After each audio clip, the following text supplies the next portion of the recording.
Lahat ay magulang, subalit tayong lahat ay naging anak. Kaya magsilbing paalala sa atin ng itinuturo ng banal na kasulatan kung paano natin dapat pakitunguhan ang ating mga magulang sa Panginoon. Ito po ang nakasulat sa Kawikaan sa 30, ang talata ay 11. May mga taong sumusumpa sa kanilang ama at di gumagalang sa kanilang ina. Mga kabataan, huwag sana nating gagayahin ng ilan na lapastangan sa kanilang mga magulang.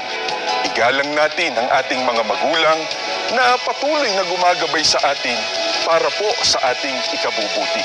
Kilalanin natin ang kanilang mga sakripisyo for us to have a better future. Share naman ninyo sa amin kung gaano ninyo kamahal ang inyong mga magulang, lalo na't ginagabayan tayo to be obedient.